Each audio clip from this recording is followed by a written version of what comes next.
Right, well, Natty's incredibly nervous that I'm going to ruin the night by exposing someone or something, but I actually want to start by giving shout-outs to the other speakers tonight. Like John Waters, for instance, made me pro-life.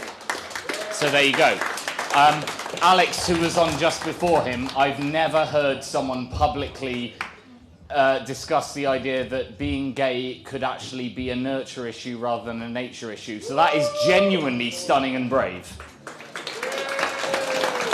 And I spent all of the morning with a guy who told me that he was not charismatic, he was not funny, and he was a crap public speaker. And I want to say to Richard that that is absolute bollocks.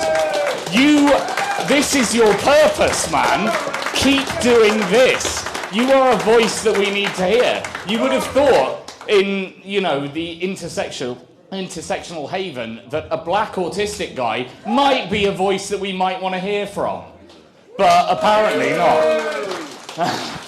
So I think Richard's an absolute inspiration. But anyway, here's the actual speech I wrote. It is an honour to be invited to speak at this event. I've done a best man speech before, but I've only decided to brand myself an activist within the last 6 weeks.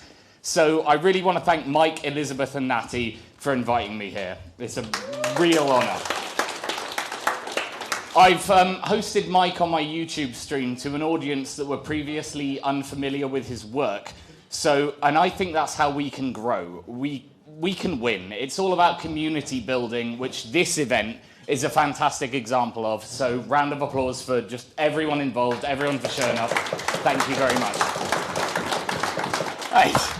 So, my name's Nick. Until recently, I was a DJ, but I've essentially blackballed myself from the entire UK music scene.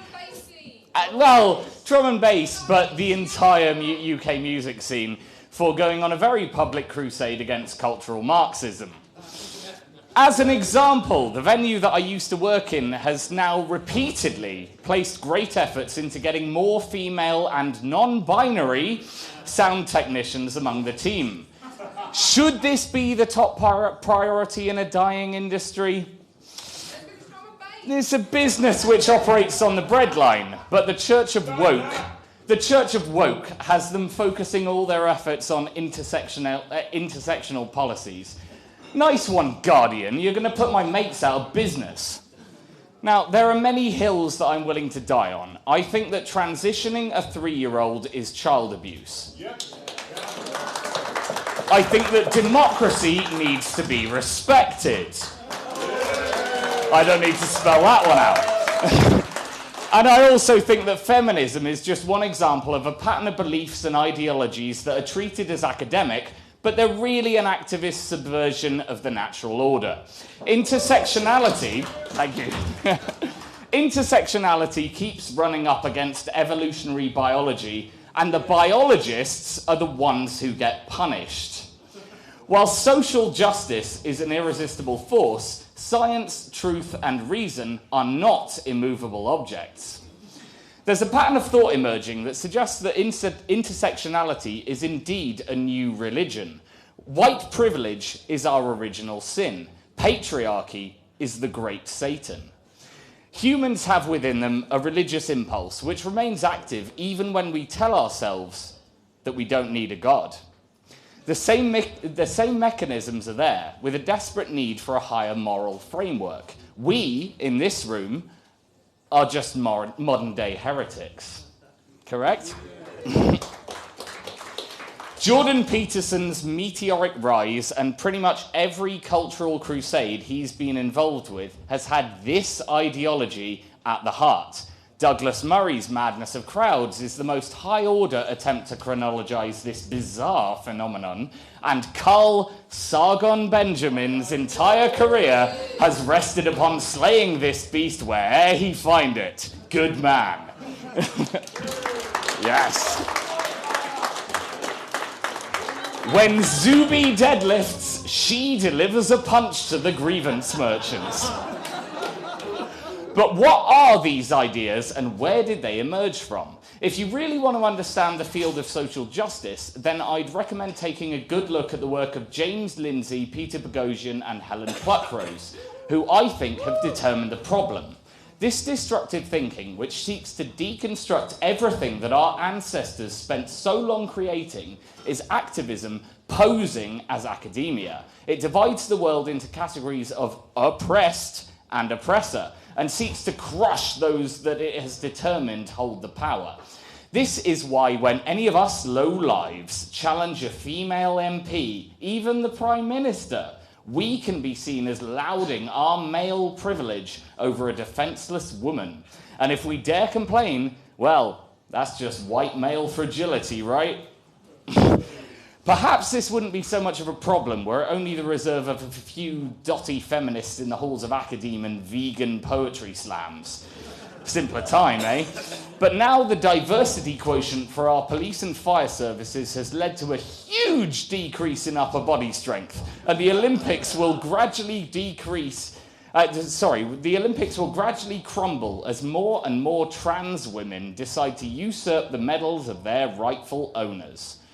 As my own relationship began to break down, that's when I began delving into feminism. I was angered by the disingenuous language trickery, the way that words like equality, tolerance, and inclusion are used as cover for censorious nanny statery and language policing. I noticed that loud and proud male feminists always seem to have the worst skeletons in their closets. Oh, you've noticed it too, have you? You've noticed it too.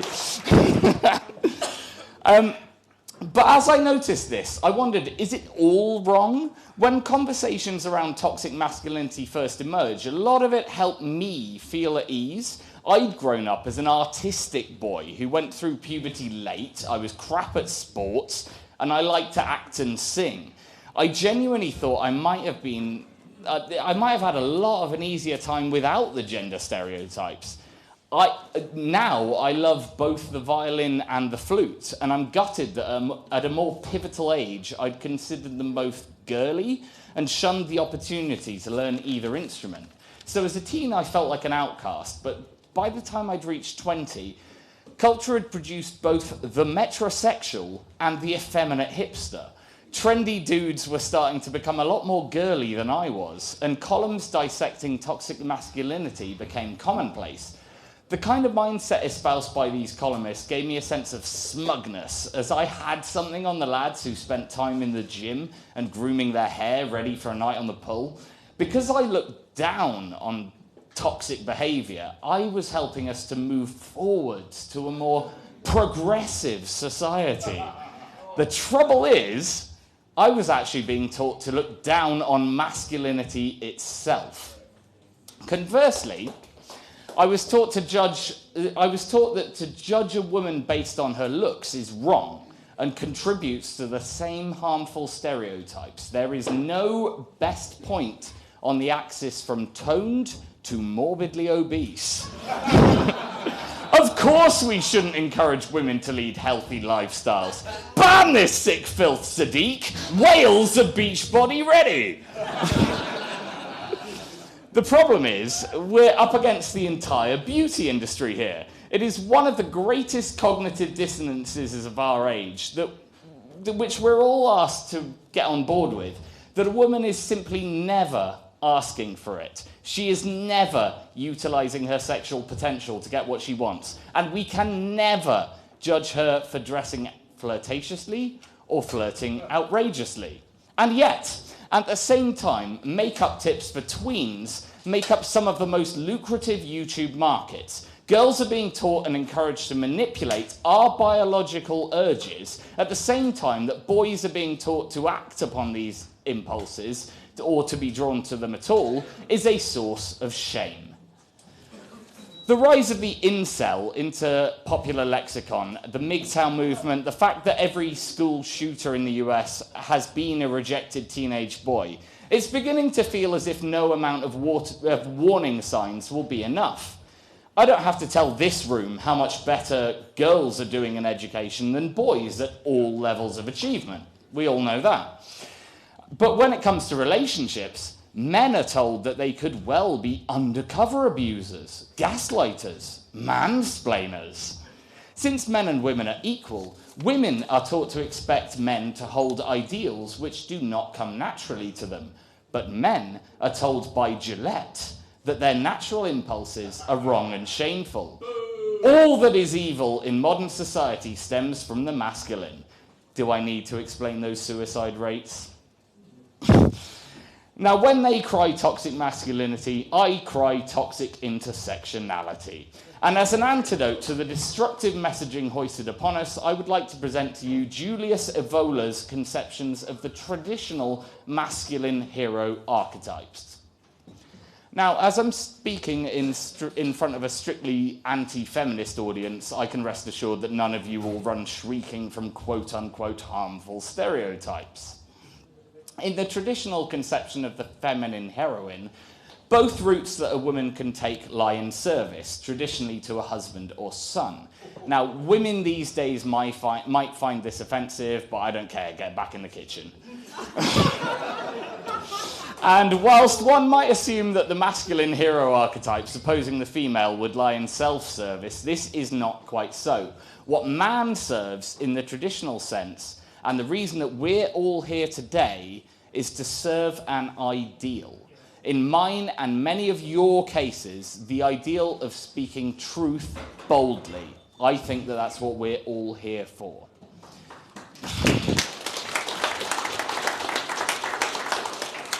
I'm not even going to say thank you, because that's just like, right, we all agree. I'm not going to take credit for that or anything. We're all here to speak truth. There are two routes that a man can take, the warrior and the ascetic. Both are different paths of serving an ideal. The ascetic is the thinker, the artist, eschewing some aspects of the normal life in order to work on gaining clarity of mind and soul. The warrior, conversely, is the path of action. Now, this does not necessarily point to physical combat, as I learnt at the Battle of Ideas only a few weeks ago, where my reaction to an intersectional feminist doctor was not well received by the organisers. All of the greatest figures of history represent either the warrior or the ascetic. However, if you look at the art world today, you will continually witness a two-pronged attack on these pillars of masculine ideal. We can see this with the constant erasure of men from our favourite franchises. Doctor Who, Jane Bond, the death of Wolverine to be replaced by his female protege. Nobody asked for Ghostbusters to be reduced to a clump of cannon war fodder. The warrior and the ascetic rely on one another. The ascetic works on the idea, formulating it and formalizing it. If the warrior is not defending a fully formulated ideal, then he's charging off into battle for no reason. And this is why I've waited until 2019 to feel completely sure of what I'm doing. Of course, man should not be one or the other. We should aim to fulfill the role at different points dependent on what is expedient. Sit on an idea to make it crystal clear, or enact it. I'm afraid you don't get to decide whether you're going to be a warrior or an ascetic today. The universe dictates that one for you, and it's up to all of us to rise to the challenge. The man of ideas can do nothing with it unless he can convince other men of action and drive forth together, and the warrior, with no ideal to follow, is nothing more than a mercenary free to be corrupted by the highest bidder. Whether committing to mastery of your mind, body, or both, the ideals remain the same: responsibility, accountability, honesty, resilience. Self-mastery enables you to see the difference between serving your ego and serving a higher principle. This is why men are so susceptible to nihilism. It's well documented that upon the death of a spouse, women find it easier to use their social bonds to get them through, whilst men feel completely lost and adrift. Video games, drugs, porn, 8chan.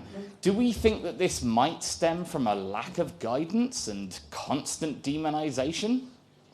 The first step, ladies and gentlemen, is to clue yourselves up on exactly what cultural Marxism is, so that you can spot it, call it out, and dismantle it. It is activism that cloaks itself in the mask of academia, a self-reinforcing bubble of tutors claiming that the subjective is objective, and infecting the world of law, education, the emergency services, and the entire corporate world. But the fact is, we're a few years into this battle at this point. Piers Morgan mocks the cultural Marxists on our TV screens every morning. How are voters in the Labour heartland going to react to Jeremy Corbyn announcing his pronouns at the start of a party political broadcast? Titania McGrath's book Woke has hit the bestsellers list. It has never been easier to see this beast for what it is, and it's time we collectively asked why this bourgeois phenomenon has taken over normal people's lives. Brexit served as a political awakening for me and many others. It's now possible to see clear as day which ideas are unfairly demonised by the establishment and which have its full support. Don't believe what they tell you. We are the ones punching up. Thank you very much for having me.